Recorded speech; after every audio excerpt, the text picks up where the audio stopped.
sa banal na Espiritu, sa katauhan ng ating mahal na Apo Conching.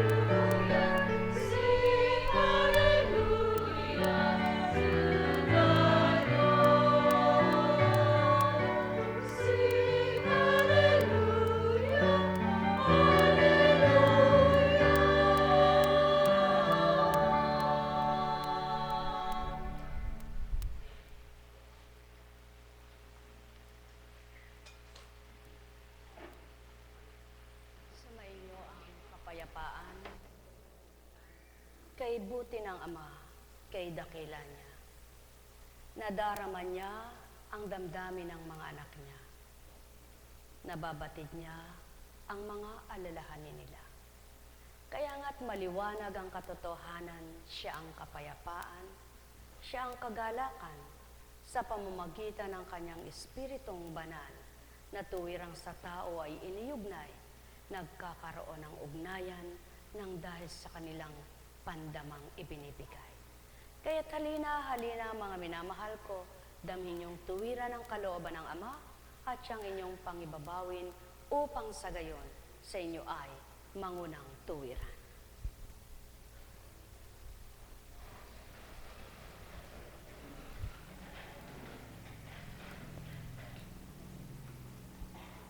Wala nang hihigit pa sa panalangin. Sapagkat kapag nalulungkot ka, manalangin ka. Kapag naramdaman mo ang presensya ng Ama, ang Espiritu niya, maaaliw na ang kalooban mo. Sa hindi mo namamalayan, nagagalak ka na. Kapag may takot ka, manalangin ka. Sa hindi mo namamalayan, sumisigla, tumatapang ka. Kapag may pangangailangan ka, manalangin ka. Sa hindi mo namamalayan, kay raming pamamaraan ng Ama para tugunin ang kailangan mo. Sa lahat ng sandali ang panalangin ang siyang kailangan. Sapagkat ang panalangin ay pakikipag-ugnayan sa Ama. Pagpapadama't pagpapatotoong kumikilala ka sa Kanya at pagpapakilalang yaon, siya namang nagbibigay pamamaraan upang ipakita niya rin naman na may magagawa siya. At siyaon ang pawang katotohanan, kung sa tuwina lamang ay kasipagan ng tao ay dadalhin sa panalangin, di kaya't ang lahat ay makinabang man din. Ang may pandinig ay nakarinig. Lamang kumisan sa kasipagan ng tao sa pagadhika ng mga bagay na ginagawa at hinahanap, nalilimutan ng manalangin. Kumisan sa kapagalan ng tao, tamad ng manalangin. Hihiga na lamang, alam na ng Diyos kayon, pagod ako ngayon. Kumisan sa puyat ng tao, tamad bumangon para manalangin. Alam naman ng Diyos ang ginawa ko ngayon. Lahat alam niya. Ngunit alam niya rin mapangatwiran ka lamang. Sapagkat ang ginawa mo ay hindi para sa Kanya, kundi para sa sarili mo lang. Yaw naman ang tugon niya sa mga anak niyang may katamaran, manalangin. Buhay ba ang Ama? Kaya kahit saan ka, maaari kang makapanalangin. At kahit anong ginagawa mo ay maaari kang manalangin. Sapagkat wika nga niya, ang isip mo ang kaugnay niya. At doon siya nangungusap, hindi sa bibig mo. Kaya't kapag nakipagniig ka sa Kanya, pagtinding mo pa lamang makatapos kang manalangin at may gagawin kang siya pa rin ang isipan, lugod na lugod siyang nakikinig at nagmamasid. Buhay ba ang Ama? Kaya't sa madali at magaan at sa maiksing pangungusap, ang panalangin ay pinakamahalaga. sapagkat ang panalangin ay nakapagpapalubag ng damdamin, nakapagpapaampat ng dahilan sa mga salita ay nagalit, dahilan sa pagod ay nagagalit, dahil sa puyat ay nagagalit, dahil sa panalangin, lahat na yo'y napaparang. Buhay bang Ama? Kaya maliwanag ang katotohanan, manalangin ka eka nang maglubag ang damdamin mo. Manalangin ka eka nang makadama ka ng liwanag. Nang makita mo eka ang liwanag at maunawaan mo eka ang lahat. At siyaon ang sa tuwin ay dapat tupdin at gawin ang manalangin, hindi lamang sa kung may hihilingin, kundi miya't miyang gawin, amay makikinig, amay nakikinig, amay nalulugod, amay masisiyahan, ama ay magbibigay sa panalangin may katapatan. Buhay bang Ama? Kaya't sa inyong lahat, manalangin kayong tapat. Humiling kayong maampat ninyo ang inyong isip na kung minsan ay litang, lutang, at lumilipad. Buhay bang Ama? Yaon ang kumisay nagaganap sa tao, litang, lutang, lumilipad ang isip. Subalit kapag nasa Ama ka at ang Espiritu niya'y damang-dama, walang litang, walang lutang, walang lumilipad na pag-iisip, kundi laging patag, payapa at may pangunawa. Buhay bang Ama? Kaya mga mahal, sumainyo ang kapayapaan. Kaya't kung minsan sasabihin mo sa isang bata, tama yaon, totoo yan. Sapagkat ang batang sanggol pa, ang pag-iisip, musmus pa, na matabil, madaldal, wika nga, na nakatutuwa. Manalangin siya, pakikinggan mo'y masaya kang puso mo'y nakakarinig sa kanya ng maganda, naliligayahan. Sapagkat sabihin mo nga, eka, Panginoon, Ama, iligtas mo po ang sambahayan. Kapag nabigkas ng bata yun, at yung matandang hindi bumibigkas, nakakahiya. Buhay bang Ama? Kaya sa lahat ng sandali, nawa ang panalangin ang siyang tupdin. Tandaan ninyo, ang madalas manalangin, madalas nakikipagniig sa Diyos na nakikinig. Sumainyo ang kapayapaan, pagharian kayo. Ngunit paano nga ito gagawin ang lahat? Abala sa pamumuhay, abala sa gawaing tahanan, abala sa paglilibang, abala sa kung saan, puro abala ang isip ng tao. Ilan kaya ang abala sa pananalangin sa Ama? Ilan kaya ang abala sa pagdulog sa Kanya? Ilan kaya ang tuwirang nagiging abala ang isipan, hindi sa kung ano-ano, kundi sa isip niya'y salita ng Ama. Mga mahal, sumainyo ang kapayapaan. Nekkarameneyahanam, nekkarameneyahanam, nekkarameneyahanam. Maraming pamamaraan ng Ama at kaparaanan. Tandaan ninyo, kung minsan sa hindi ninyo inaasahan, may mga binibigay siyang kaparaan ng kinasisi at kinagagalak ninyo. Yaon ang tinatawag na mabuti siyang kumilos, mabuti siyang magbigay, mabuti siyang mag-alay, mabuti siya sa lahat, sapagkat siyang pinakamabuti dahil siya ay Diyos, Ama ng lahat. Buhay bang Ama? Kaya,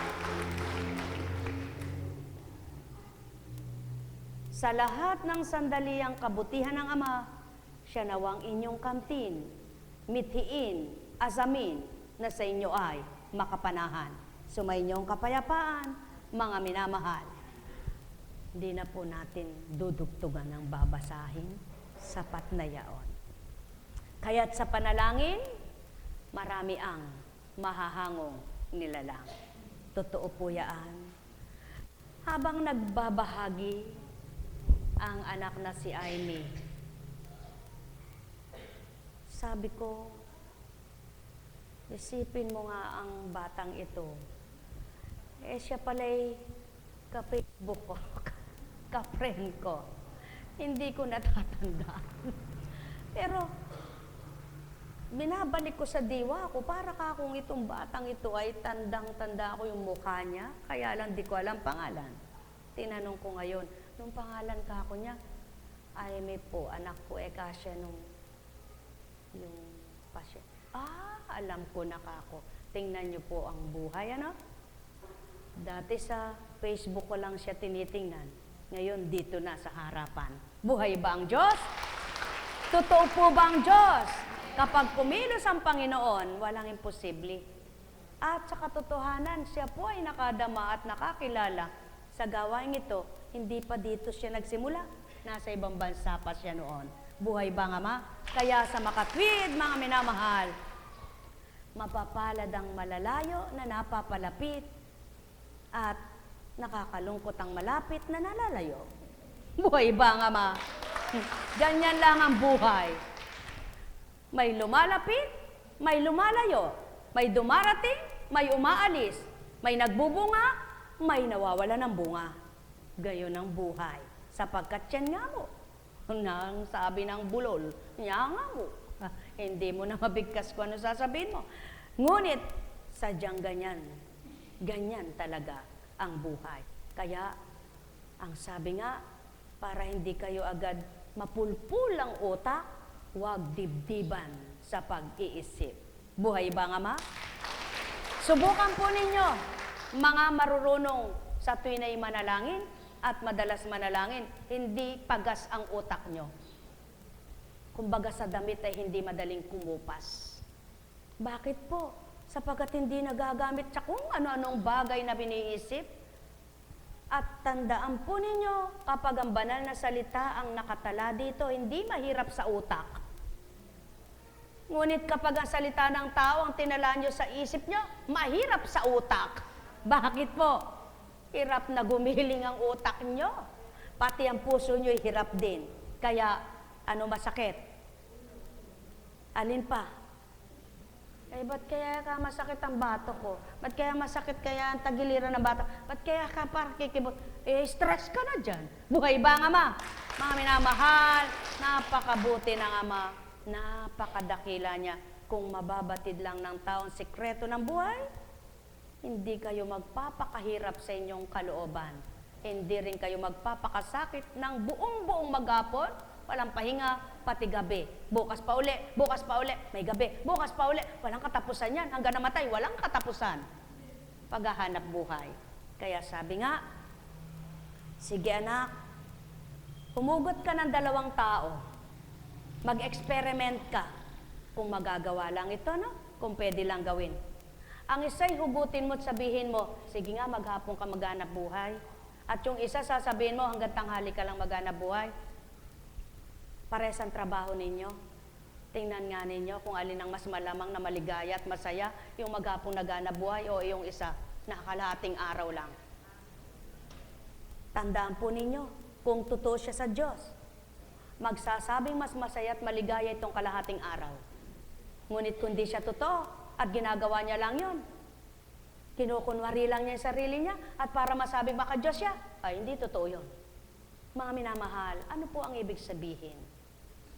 Alam naman ng Ama kung nakikipagtotoo ka sa Kanya. Alam naman niya kung totoo ginagawa mo't hindi. Kaya't kapag totoo, manalig ka, umasa ka. Hindi ka niya pababayaan.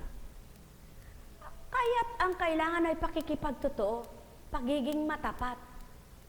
Sabi nga ni Among, ano unang sinabi niya? Gaganti siya, no?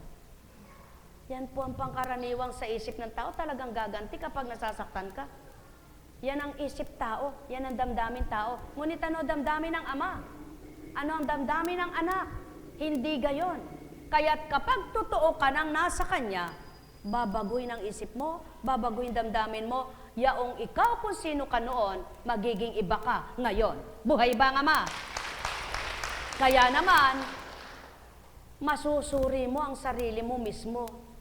Noon, nang magagalitin ako, wala akong napapala kundi sakit ng ulo. Ngayong mahinahon ako, lagi akong masaya kalooban. O sino ang yon? Yung laging nagagalit o yung nagtimtimpi na? Mamili po kayo ngayon. Alam kong may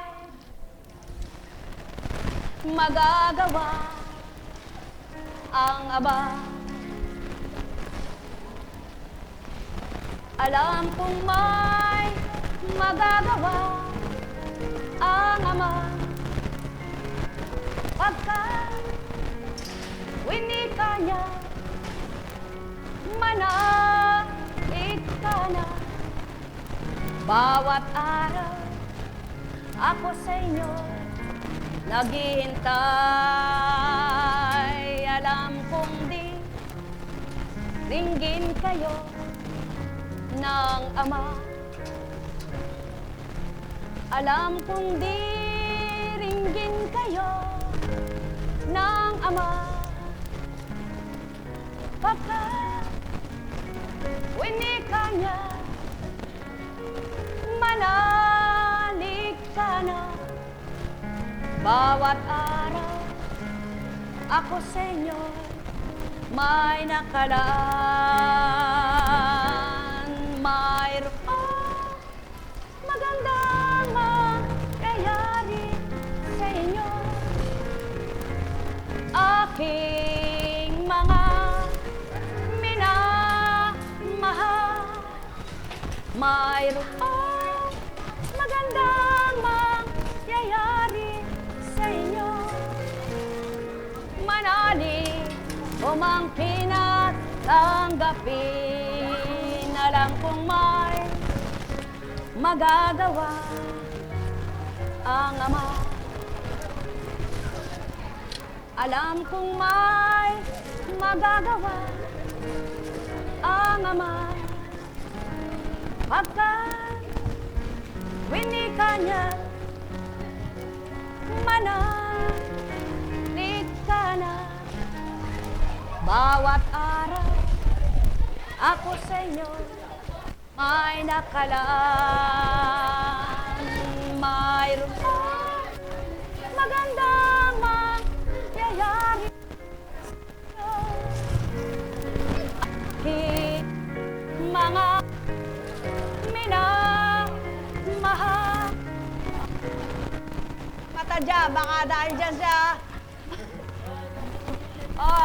Eto na, huwag niyong agaw. Walang yuko.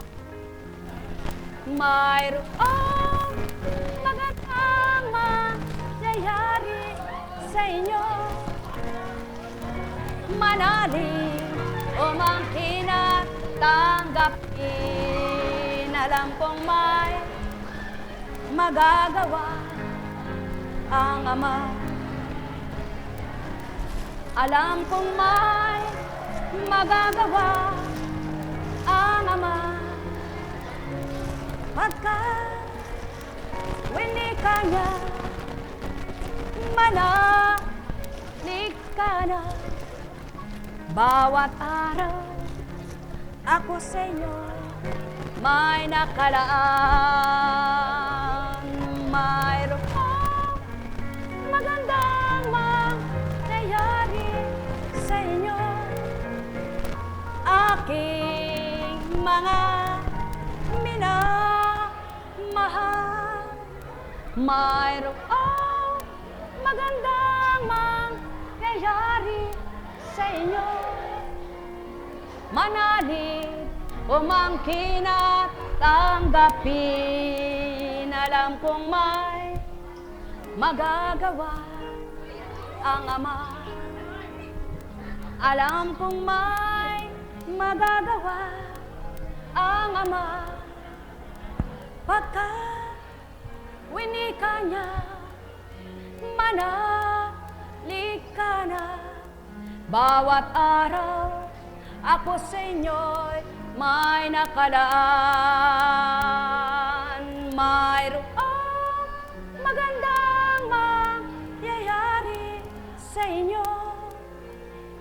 Aking mga minamahal, mayroong magandang mangyayari sa inyo. Manalig, umangkin at tanggapin. Sa tuwin ay Inyahayag, iniulat, pinapaliwanag sa inyo kung paano yung tapat na matapat na pananampalataya. Yung nagtitiwala sa hindi nakikita. Yung tumatanggap sa hindi pa nakita. Sapagkat kung matapat kang manampalataya, inaari mo't inaangkin mong mahiwaga ang Ama, kaya't sa iyong maliwanag na pananalig, tinatanggap mo yung mapaka-imposible, ngunit ginawang posible ng Ama.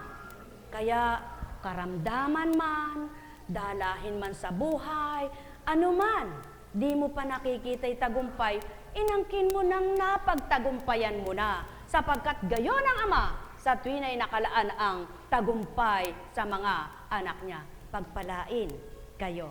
May tanong po ba kayo? Mayroon pa po ba kayong alinlangan sa kapangyarihan ng Diyos? Mayroon pa po ba kayong katanungan sa magagawa niya? Mayroon pa po ba kayong mga katanungan kung bakit gayon at ganyan? Talaga pong napakahirap iulat ang kabanalan. Talaga pong napakahirap ipamigay ang totoo. Ang totoong salita ng Ama. Ngunit, ang mahirap pong tanggapin siyang tanggapin nyo, sinisigurado ng Ama, magliliwanag lahat kayo. Pagpalain kayo. Tayo na sa Antipolo. Pakiusap po ay ganito po, sapagkat maaga po ang paglisan sa linggo.